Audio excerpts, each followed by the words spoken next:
Hello students, how are you all? We continue with chemical thermodynamics and we have seen Hess law. We started with the applications of Hess law last time.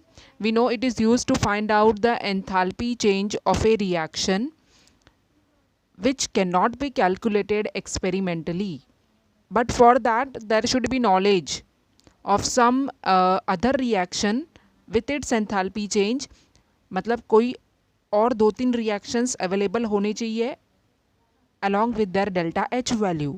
So based upon this we are having sums जहाँ पे आपको एक reaction दिया रहेगा और उसका enthalpy change निकालना होगा with the help of few more reactions where the delta H of these reactions will be given. So here I have taken one sum from your exercise on page number 89 of your textbook. This is 17th sum from your exercise. Calculate the standard enthalpy change for the following reaction at 298 Kelvin. ये reaction है और इसका delta H zero I want to find out. मतलब delta H zero इसका जो होता है it is not given, we want to find out. What is given to do this? These three equations, these three thermochemical equations are given. I hope आपको समझ में आता है कि मैं इनको थर्मोकेमिकल इक्वेशंस क्यों बोल रही हूँ. Because you can see the physical states of each species is mention. They are balanced reactions and on the right hand side you can see the delta H value is given along with the proper sign and the unit. अब इस equation को मुझे लाना है using this three. मतलब ये three equations के arrangement करने हैं मुझे. I can add them, I can reverse them, I can multiply them with certain factor. ये इक्वेशंस को हम ऐड कर सकते हैं, एक कोई फैक्टर मल्टीप्लाई कर सकते हैं पूरे रिएक्शन पे. हमें पता है कि अगर हम रिएक्शन को 2 से मल्टीप्लाई करते हैं तो उसका डेल्टा H वैल्यू भी 2 से मल्टीप्लाई हो जाता है. We have seen all these guidelines in thermochemical equations. So actually how to start? This is only trial and error method. कोई प्रॉपर स्टेप्स नहीं है इसके. आपको रिएक्शन को देखना है. H2B4O7 is what I am having in the third equation. वो left side में है और मेरा थर्ड इक्वेशन में जो H2B4O7 है वो भी लेफ्ट साइड में है. ये क्या बताता है आपको? ये इन्फॉर्मेशन आपको ये बताता है कि आपको थर्ड इक्वेशन को रिवर्स नहीं करना है. H2B4O7 मुझे लेफ्ट साइड में चाहिए और वो लेफ्ट साइड में ही है as I can see in equation 3. Okay, equation 2 में मुझे क्या दिख रहा है फ्रेंड्स? HbO2 दिख रहा है राइट साइड में. और HbO2 रिक्वायर्ड इक्वेशन में भी राइट साइड में ही है, लेकिन it is 4 times. Means I come to know that this equation 2 I should multiply it by 4. Then only I will get 4 times HbO2.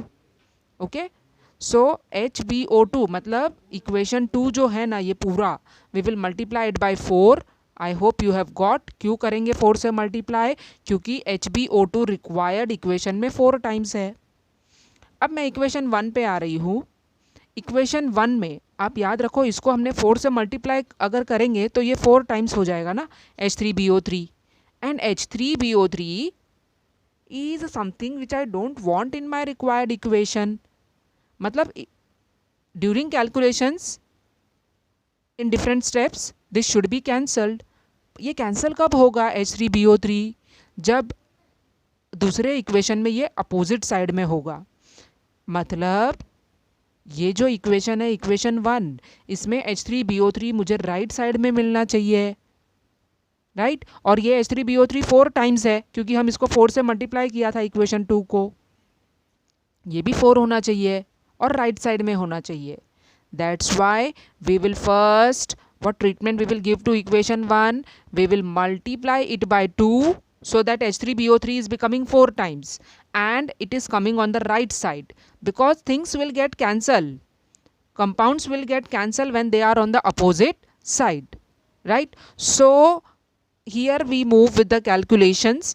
Reverse equation 1 and multiply it by 2. I hope you understand why we are doing this. क्यों हम reverse कर रहे हैं and क्यों उसको 2 से multiply कर रहे हैं. रिवर्स इसलिए कर रहे हैं कि H3BO3 राइट साइड में आ जाए so that it gets cancelled, because in my required overall equation H3BO3 is not appearing. तो ये कैंसिल ही करना है हमें, और ये 4 टाइम्स चाहिए मुझे. 2H3BO3 I am having in equation 1, I want to make it 4, so we have multiplied it by 2.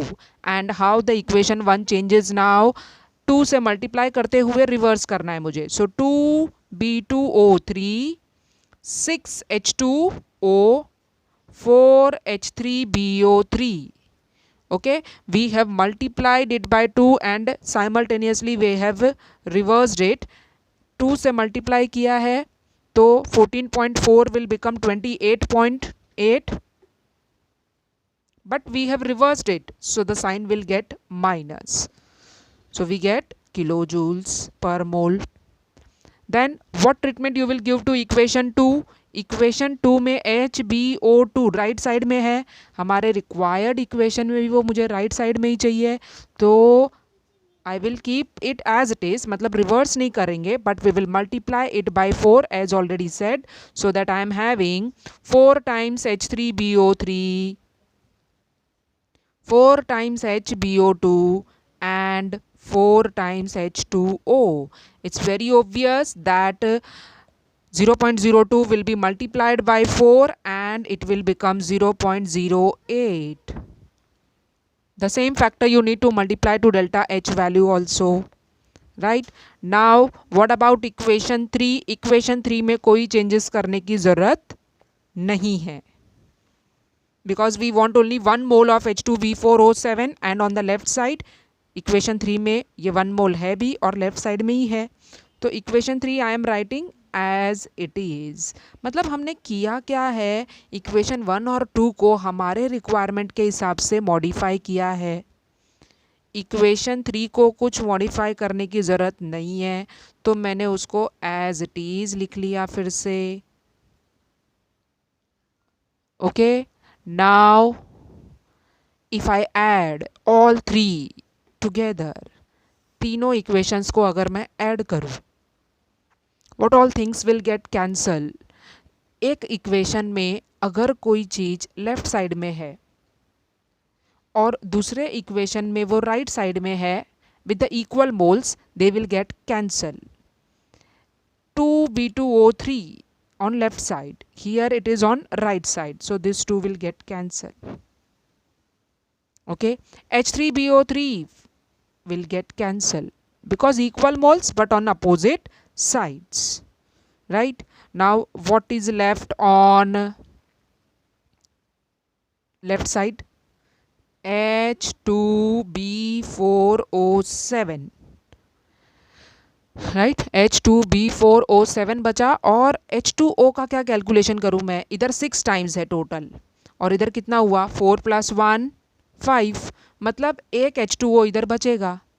इधर 6 है और इधर 5 है, 5 5 कैंसिल हो जाएगा, एक वाटर मॉलिक्यूल इधर बचेगा. और मैं देख रही हूँ कि रिक्वायर्ड इक्वेशन में भी एक ही वाटर मॉलिक्यूल चाहिए, and the water molecules got cancel. No, इधर एक बचा था वो मैंने इधर लिख दिया. This is what is left, 4 times HbO2. This is what the equation we have required. But students, do remember to do the simultaneous calculations on delta H also. Generally होता क्या है, स्टूडेंट्स का फोकस ये calculations पे रहता है कि इसको मल्टीप्लाई करके कैंसिल करूँ और फाइनल ओवरऑल रिएक्शन लिखूँ, but the same focus should be given to delta H value also, क्योंकि अल्टीमेट आंसर क्या होने वाला है, delta H value should come right. तो ये तीनों को ऐड करके हमारा रिक्वायर्ड इक्वेशन आया, तो उसका डेल्टा एच ज़ीरो क्या होगा, just add up these 3 values. अगर आप ये तीनों वैल्यूज़ को ऐड करते हो, क्योंकि सबसे बड़ा मेरा माइनस है, आंसर तो माइनस में ही आएगा. It is -11.58. You are getting the final answer is -11.58. Don't forget to write the proper unit also. Students, this type of sums comes in entrance also and in board exams also. You cannot skip solving such questions which are based upon Hess law. Okay, and we will solve few more questions in our live lectures based upon the Hess law, जहाँ पे delta H value निकालना होता है with the help of thermochemical equations. We will continue next time. Bye bye.